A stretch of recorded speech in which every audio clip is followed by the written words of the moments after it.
Good morning and welcome to PRM600. This is Karen Rainford, and I go by the name Dr. K, just so it's easy for everybody to remember. We are here for PRM600, Fundamentals of Project Management, and the particular course that this recording was made for was from October 24th in 2016 to December 18th.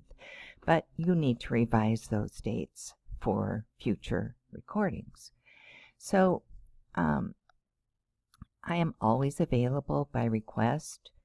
Certainly, probably cell phone text is the best way to get a hold of me. But I really want to be here for you to make this easy for you, and I don't want you to feel frustrated about the logistics of the course. I want you to feel frustrated by how much you have to learn and how new that learning is to you, and to really take some steps to go beyond your day-to-day, but not with the logistics. So contact me when you have trouble. We're going to be what we call an inch deep and a mile wide with this course. We're going to talk about an entire framework for project management, but we're not going to go into any section in any depth. If you're taking this class and you're not a project management graduate student, you should be able to get enough to run your own projects in a formal and certainly an improved way than simply an ad hoc method. However, if you are a project management student in that program, you will be going into each of these knowledge areas in more depth. So you'll have a whole class to discuss risk and another whole class to discuss quality and integration.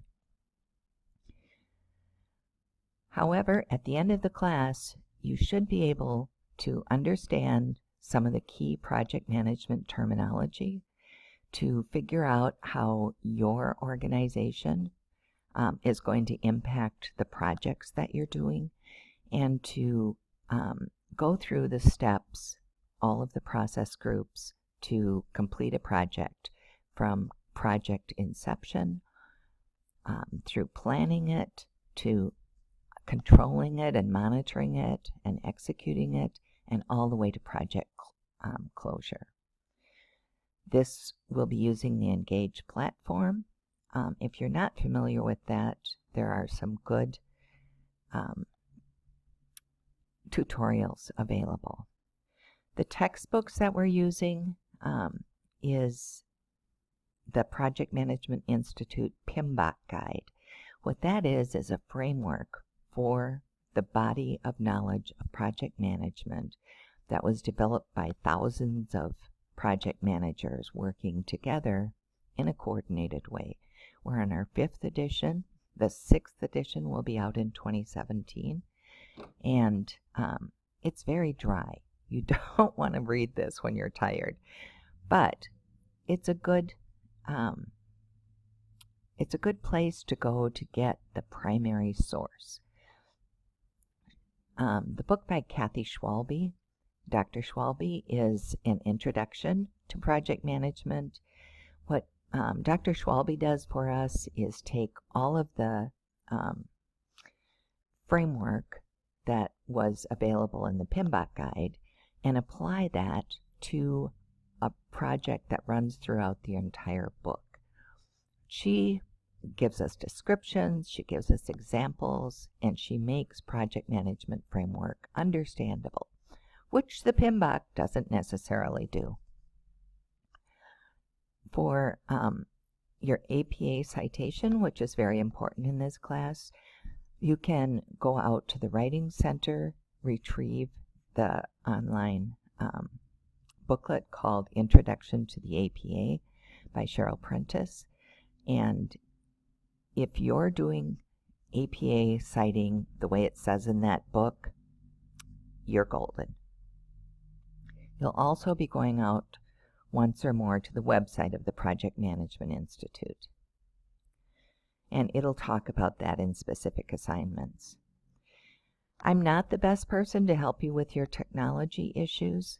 The help desk for Engage and for is really good at that, but I do want to help you with anything that's course related, and sometimes it's hard to tell the difference. So let me know and I'll refer you to the right place. In this course, we're going to go through and have some each week. We'll start the class on Monday at midnight or at 1 a.m. and then we end on the next Sunday. There are some optional synchronous meetings. I'm trying to replace those with this tape recording, but we can talk about that more later. So here are some of the due dates. Every week you'll be doing some reading. I would suggest that you always read Schwalbe first and then go back and read the appropriate parts in the PMBOK guide for more detail as you need it. You'll have a quiz every week. The quiz will be due on Wednesday. So Monday and Tuesday you'll be reading. Wednesday you'll be taking your quizzes. And then on Friday morning we release specific answers to those quizzes. So you can go back and figure out what you got wrong. Each week you'll be doing a discussion post. Your first post is due on Wednesday. Your replies to at least one other person are due on Friday. And all of your replies are due on Sunday. And you're probably looking at replying to about 3 to 4 people each week.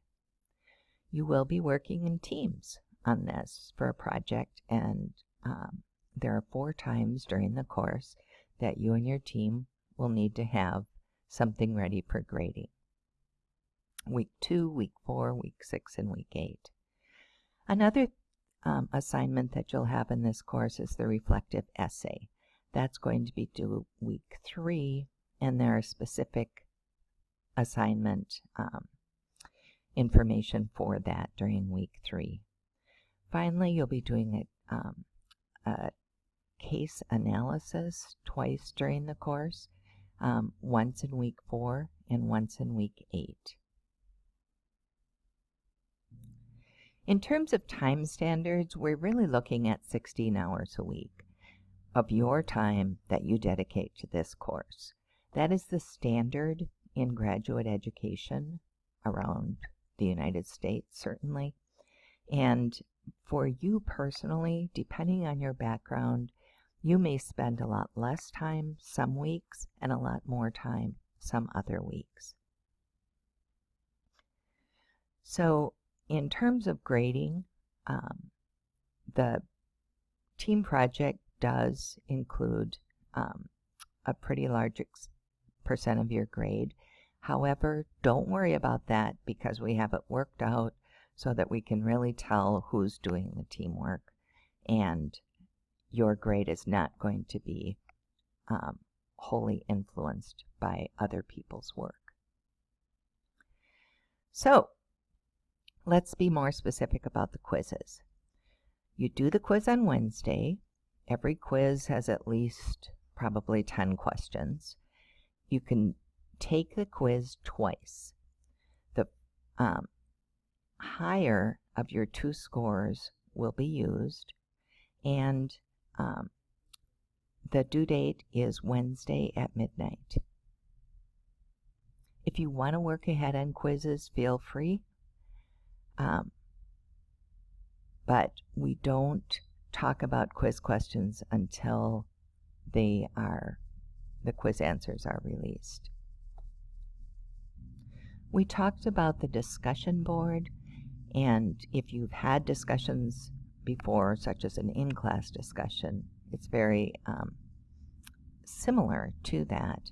We do expect you to participate multiple times throughout the week, that your initial post will be well developed, which probably means that it's 3 or 4 well developed paragraphs. Your follow-up post to other people should not just react to what the person said, but bring it one step further into more thinking. And then we want you to focus on factually correct, but reflect on those facts.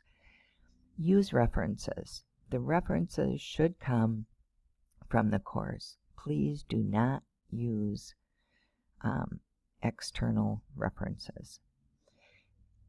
And we expect clear, concise discussion with APA citation done accurately.